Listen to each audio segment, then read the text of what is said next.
Hello everyone, welcome back to my channel. Today I'm going to be talking about a topic on the reason why I named myself One Cheap Compadre. Now, before I begin, just a reminder, this is for a mature audience. Once again, this is for a mature audience. So that being said, let's begin. Now, first of all, I am not a financial advisor, but what I am is an individual who was able to not only pay off his credit card bills, not only pay off his car loan, but not only was able to pay off his student loans. Okay, so I have a little experience with dealing with credit and debt. Now, everyone had their own philosophy on how they view debt. For me, I view debt as a form of slavery. Okay, because you're always going to be in debt until you pay it off. You're going to owe that person until you pay that debt off. Now, don't get me wrong. The U.S. is in trillions of dollars of debt. We know this. We know that in the beginning, in order to form some way of history so that you will be able to buy a house, buy a car, you have to be able to take out a loan, pay it over time, and then eventually pay it off to show some form of history. So it could look like you're an individual who is responsible. Now, is everyone gonna probably have to get a credit card in order to form some history to build their credit score up so they can get a house, get a car? Yes. Does everyone may have to buy a car, form some history, and then pay it off and get their credit score up? Yes. Would someone have to take out a loan for a house, pay it in 10 years, 15 years, 20 years, 30 years to form some type of history? Yes. Now, yes, in the beginning, yes, you may have to take out a few loans to get established, but eventually it comes a point in your life where you have to be able to depend on yourself. And what I mean by that is eventually you'll be able to save up money, and if you want to buy something, you can get it 100% owned by yourself because you have the money to do so. So you want to start off by building history through credit, and then eventually you want to establish where you don't need to depend on credit anymore, where you already established where you have a 700, 800 credit score, and you'll be able to get a house or get certain things because you already established, and you no longer have to go through the system of getting out a loan, taking out a loan, and establishing yourself. Eventually you'll be able to just depend on what you have, your assets, in order to start a business, order to buy something outright. Okay, so that being said, the reason why I call myself One Cheap Compadre, and I look at this as a step towards success. Now, before we begin, make sure to give me a thumbs up, make sure to subscribe, and also put a comment down at the bottom if you have any suggestions for any other topics. For those who already subscribed, thank you for watching another segment of my channel. Now, people always ask me all the time, am I really that cheap? And I have to say, Yes, I am. Now, I wasn't always like this. Uh, when I was younger, I always try to keep up with the latest trends, the nicest clothes, the nicest car, etc., etc. But over time, as I got older and eventually got married, um, I began changing my spending habits. And let me go through some of those habits that I changed. Now, what makes me cheaper? Or what makes me cheap? How about if you're cheap, you're able to save more money? That's what I began to realize. Uh, First thing that makes me cheap is one, my whole entire life, one thing I never done is buy a new car. I think buying a new car is the worst thing you can ever do. Unless you have a business, you can do a write off, you can lease a car. But if you don't have a business, I think the smart thing to do is to finance your car, because you can pay it out outright, you can own it, you have the pink slip, and once you pay it off, you don't have to constantly pay that loan each month. So, growing up in California, cars are very expensive. So, best thing for me was to buy a car that was used.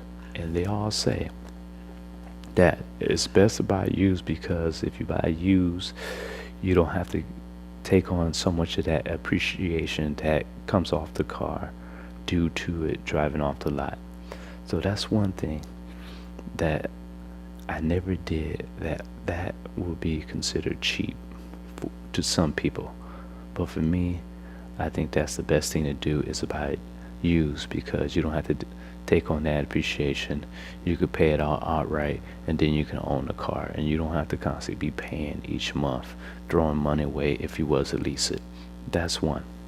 The second one is that I buy clothes from the clearance rack. Yes, that's right. I buy clothes from the clearance rack. Now, years ago, many people and myself used to go to like places like the Salvation Army, Goodwill, to buy clothes cheaper than new clothes in these apartment stores. But I came to realize that over time, these Goodwills, the Salvation Army, were pretty much charging almost close or even more to the actual clothes in department stores. So as I was as I became involved with my wife, and now my wife, she taught me one thing, and I continue to use this day, is that shopping in a clearance rack, instead of when you come in the store and see all the nice clothes that just came out that are so uh, expensive and trendy, I bypass those clothes, go all the way in the back of the store where the clearance racks are, and usually 9 times out of 10, those clothes are very cheap, because those are the clothes that most customers haven't bought. But those are the finds, because you can get jeans and shirts for like $5, $8, okay?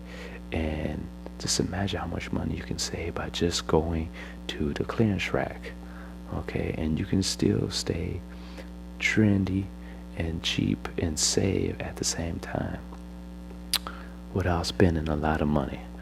That's two. Another thing is that using coupons. Now, you have to learn this from my wife, because she's a couponer. I used a coupon years ago, buy one get one free, but my wife took it to a whole new level. She's able to buy detergent for a little bit of nothing, toothpaste for a little bit of nothing, dish liquid for a little bit of nothing. And what's good about that is these are products that last for a long time. Okay, they have a long expiration date so they can last for a long period of time. Instead of buying things with coupons on food and perishable items, you want to buy things on coupons where it'll last you for a long time. So I have to thank my wife for that. She taught me that. And then one thing I don't think a lot of people realize is that's four, is that I go to the cleaners and put my jeans in the cleaners. I never wash my jeans because it wear and tear on the jeans. And if you put your jeans in the cleaner, they'll last longer, where you don't even have to buy more jeans. You can just buy the ones that you feel comfortable with, the size. You don't have to constantly go on, because think about it. I can put 5 to 6 jeans in the cleaners for about $20 where you go to this to the outlet, to the mall, and you buy a pair of jeans for like $25, $30, $40, where I can get about 4 or 5 jeans cleaned and pressed, and I know that they fit me, and I don't have to go looking, because sometimes nowadays when you go looking for jeans, they got all these different sizes and cuts, straight jeans, baggy jeans, low cut, skinny jeans. So if you have a pair of jeans that you like, you feel comfortable with, why not just put them in the cleaners, and then you can save, and they always look good on you, and they last long. That's another way why I call myself the cheap compadre. Now you have to understand, by being this way, this led to me paying off a lot of things that kept me in debt, from car loans, from student loans, from credit cards, you name it. All that now is all paid off because I was able to save so much money by being cheap. Now, some people may look at that and say, man, why you have to be cheap? You can splurge and do this, and you only live once. You can't take it with you. Yeah, that is true. You can't take it with you, and you only live once, but yet you still have a family, right? You still want them to be taken care of if you pass away, and you still want that to build wealth for your family, so that can continue in your family, and that build wealth for your future family members who want to continue with the same tradition that you want to instill in the family. So why not? Yeah. So I was able to pay so many things by being cheap, that now I have money that is saved up, where I can use that for investing. I can use that for a rainy day, just in case something happens. I can use that for a case of emergency. I can use that to help start a business, because like I said in the beginning of the video, in the beginning, yeah, you start off with debt. Many people have loans, but eventually you want to get away from having loans to having money where you can own your businesses and have more money outright. Instead of owning somebody, you can be the one that owns it, and people can ask you for a loan where you can charge them interest and make money. You got to be on the other side of the spectrum, on the other side